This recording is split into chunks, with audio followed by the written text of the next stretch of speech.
Hello, welcome to another wonderful presentation by the employment team of Multicultural Association of Fredericton.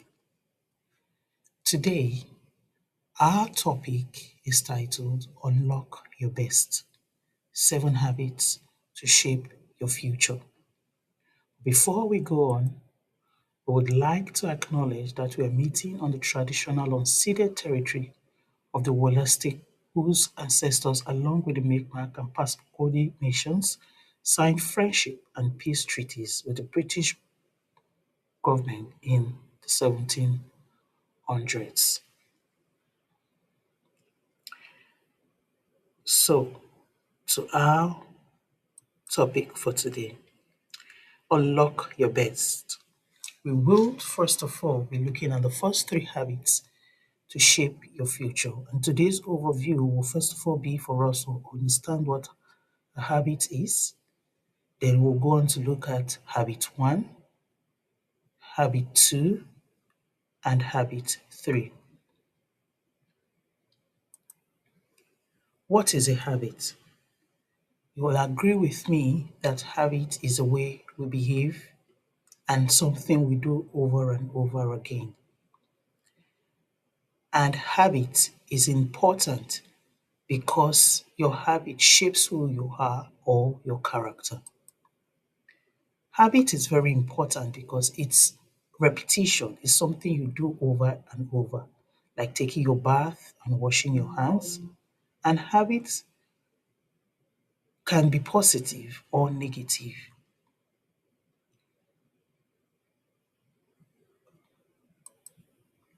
So now let's take a look at habit 1. The word pro is a Latin word that means forward or before, while active, like is taking action. So habit 1 says be proactive. Be proactive. What does that mean? To be proactive means that you are in charge. You are responsible for your actions, for your attitudes, and for your moods. It means that you have a can-do attitude and you always try your best at everything you set your mind to do. It means also that you do not blame others for whatever you do that goes wrong. You are ready to always take responsibility. Responsibility also goes beyond just accepting what you did wrong. It also talks about taking charge and doing things even before you are told or when nobody is looking. That is what it means to be proactive. Proactive people choose their own way and they take responsibility for the results. So whether the result is positive or the result is negative, as a proactive person, you take responsibility and you forge ahead. As a proactive person, you remain calm all the time. Usually, why you remain calm is because you have anticipated whatever it is that is going to happen. So you are not waiting to react to situations. You respond to situations or you plan even before these things take place. You take responsibility, you take initiative. So you don't wait, you make things happen. You think before you act. As a proactive person, you don't just act on impulse. You think about the consequences of your actions before you take the action. You focus on solutions and not problem. That's one very important and key factor of being a proactive person. You are always looking for ways to move forward beyond the problem. As a proactive person, you see alternatives. You do not just see obstacles or roadblocks. You always look for a plan B or even a plan C depending on the situation. And most importantly, you stay focused. Focused on your learning skills, focus on the kind of words that comes out of your mouth, focus on the kind of habit you build daily, focus on even the kind of food you eat. Because as you know, we are what we eat. We're still looking at being proactive. Habit one. To be a proactive person or to be able to practice proactivity, I would want you to take a look at this circle in front of us. This circle has two colors. The one in the middle is the blue color, which talks about your circle of influence, and the red is your circle of concern. You will see that in the middle you have attitude, your education, the skills you learn, enthusiasm, habits, and hobbies. It is called the circle of influence for a reason. And in the red one, you have other people's opinion, weather, politics, what people think, economy, and others' mistakes. And it is called the circle of concern. A proactive person will focus on the things they can control. So the things within your influence are the things that you can control. Let's take a look at it further. You'll find out that in the circle in the middle, you have how I talk about myself and other people is something I can control. The plans are the routines I create. So if I plan to do well at my studies, is within my control. If I plan to be responsible at home, especially when it comes to doing my chores, is within my control. If I also plan to oversleep, to play video games late at night, and go to bed late and wake up late for school, and eventually I miss my bus, it is within my control. But when you talk about the circle of concern, the things that are not within your control, for instance, the weather is not within your control. Yes, it's possible for you to find out that, oh, it might snow tomorrow, but tomorrow might come and it might not snow. Or maybe there's traffic on the way, or maybe the economy of the land, or whatever is going to happen. Those things are not within your control. So because they are not within your control, what do you do? It is important for you to note that to unlock your best, remember that is our topic for today. To unlock your best, focusing on the habits. You need to channel your energy to the things within your circle of control and influence. This is because your circle of influence are the things we can do something about through our actions and our choices, like I said. And the circle of concern are things totally outside your control.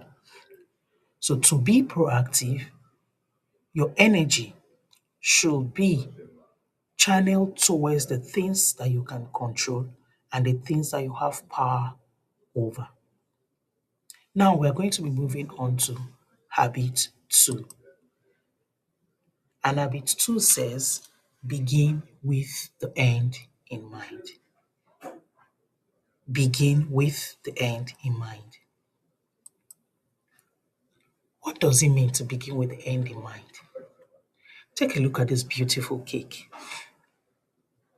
If my end in mind is to have a birthday cake as beautiful as this, and I want to bake that cake myself. To begin with the end in mind is first of all having this picture of the cake I would love to have. So, after having the picture of the cake I want to have in mind, what can I do to be able to achieve this picture? Let's take a look at the next slide. Voila! We have ingredients and we have instructions. But we have two sets of ingredients on the slide. Are they different? No. But take a look at it closely. You'll find out that on the left hand side and on the right hand side, they're the same set of ingredients, but something slightly different. The one on the right hand side has measurements. This is because if you have an end in mind, you need to plan to the detail for you to be able to achieve that end in mind. For instance, yes, you have a picture of the cake you want to make, but you do not know the quantity of the flour, you do not know the quantity of the sugar, or even the salt or the egg, and you just go ahead and do whatever you like. The cake might either turn out too good or too bad, or it might be a disaster. But to begin with the end in mind is for you to have the proper measurements for the things that you, for that cake that you want to have. For instance, you see, 2 1/3 cups of flour, so you know the exact amount of the flour you need, the exact measurement for the cups of sugar, and so on and so forth. And after you have all ingredients, what next? You need to know how to mix the ingredients to be able to achieve that cake. And that is why we have instructions. And after mixing the cake and doing everything under the instructions, you still need oven to put your cake for it to bake properly. That is an example of when you begin with the end in mind and what you need to do. We are still looking at habit 2, begin with the end in mind. Habit 1 says you are in charge. Habit 2 says have a plan. Have a plan. So for habit 2 to be achieved, you must plan ahead, you must get goals for yourself, and you must be prepared at all times. You must also think about the choices that you make now because it will affect your future. You must think about the negative and the positive consequences of your action before you act. Just like if you remember, one of the tools in habit 1 is to think before you act. It is showing up here again. You need to always consider the negative and the positive consequences of your actions before you act. Begin with the end in mind. Now we're going to look at another example. If my end in mind is to arrive school early, what are those things I need to do so as to be able to achieve this end in mind? One is to set a target. For instance, if school starts at 8 a.m. and I want to get to school early, I will need to first of all define what early is to me. Is early 15 minutes to the time of resumption? Is early 30 minutes to the time of resumption? Or is early 5 minutes to the time of resumption? For this presentation, I will be assuming that early will be 15 minutes to the time of the resumption. So if I am to resume school at 8 a.m. in the morning, I must get to school at 7:45 to be considered early. Now, that is my target. My target is to get to school 15 minutes before resumption. Now that I have a target, what is the next step? I begin to plan. And my plan could include removing distractions a day before school day. And distractions include not playing games or watching movies late into the night so that I'll be able to wake up early. I will also plan to wake up at certain time, for instance, 7 a.m., so that I will be able to get ready, take my breakfast, pack my lunch, and leave the house to be able to get to school 15 minutes early. After I have planned, so maybe I'll plan that wake up time will be 7 a.m. I'll leave the house at 7:30 and walk to the bus stop or walk to school. That is my plan. Then I begin to prepare. What are the things I need to put in place to be able to achieve my plan so that I'll meet my target? You can see that it's like you are planning backwards, right? So first and foremost, preparation could be setting an alarm. It could also be packing your bags a night before school. It will also be bringing out the clothes that you want to wear for the next day. So for instance, you need to check your weather reports to know if it's going to rain, If it's going to snow, especially here in Canada, so that you get your jacket, your snow boots, or your umbrella ready a night before. Now, after you have prepared everything that you need for school the following day, you need to now go to bed early. And most importantly, you need to stick to your plan. Because sometimes after planning, some people after planning, they will now forget that they have planned and get distracted. So you need to stick to your plan.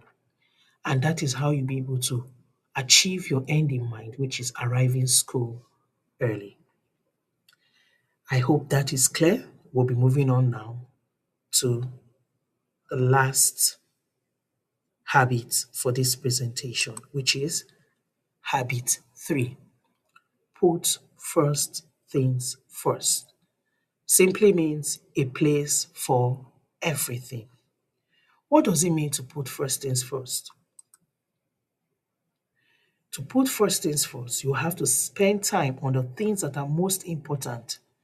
This means I say no to the things that I know I should not do or that are not so important. So if you are placed with two options, do your homework and do TikTok. Putting first things first is to first of all do your homework. After you are done with that, then before you consider looking at TikTok. Putting first things first also means that you set priorities. You make a schedule like we just learned with beginning the end in mind, which says have a plan. Making a schedule is like having a plan. You follow and stay focused on your plans. You can see how related each of the habits is. From habit 1, be proactive, to habit 2, begin with the end in mind, having a plan, and now habit 3, putting first things first. Another way you can put first things first is you are disciplined, you are organized, and you minimize distraction.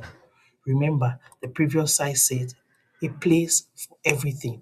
That is how to be organized. If you have a place for everything, and as much as possible, minimize distraction. How do we put this into practice? Putting first things first. Let's take a look at this table in front of it. This is a typical way of explaining what it means to put first things first and how you can actually practice it. In life, some things are urgent and important, other things are not urgent but important. Some things are urgent, not important. I also have things that are not urgent and not important. So, what do you do when it comes to things that are urgent and important? You do it now. For things that are not urgent, but they are important, you schedule them. That is why you need to have a plan. When things are urgent but not important, you delegate them. Delegating them means either you leave it to do it sometime when you are less busy, or you give it to somebody else to do. Not urgent, not important. You do what? Delete. You do what? Delete. Okay, let's go on. Remember, our title today is for you to unlock your best. And we are focusing on using the first three habits to unlock our best. Now, let's take a look at examples of urgent things that are important. For instance, you have homework that is due tomorrow, and you are sitting down here 4 p.m. a day before the submission, and you are not done, or you've not even started. Because you are going to submit it tomorrow, it is something you have to do now. Or you have a test or project that is due at midnight and you are yet to start. You need to do it now. Not urgent, but important. If you have homework that is due in 2 weeks, relationship like quality family time, you are planning to have family time, exercising, reading and studying for midterm break, helping with chores and praying, learning new skills, proactive work. You need to do what? Schedule it. You need to plan so that you'll be able to achieve it and so that it doesn't also become urgent. Because when it becomes urgent, it puts you under pressure to get it done immediately. Now, what about urgent, not important? Other people's problem, unimportant phone calls, TikTok videos, and stuffs like that are not urgent and not important. You delegate them. Not urgent, not important. Excessive watching of TV, video gaming, texting, excuses. Maybe they ask you, why have you not gotten your homework done? You keep looking for ways to give excuses. Those things will not help you. So you need to delete them. Remember, we're talking about how to unlock your best. Unlocking your best requires you to work on yourself first by choosing the right habit. For you to be able to unlock your best, it has to be your decision, it has to be your effort. You must start the work first. So you be the driver of your life by leading yourself first. You need to see the goal clearly and start with purpose. You need to focus on what counts by letting priorities guide your path. Thank you for listening today. For further inquiries and for information, please contact MCAF Employment Services at employmeyouth@mcaf.nb.ca. Thank you.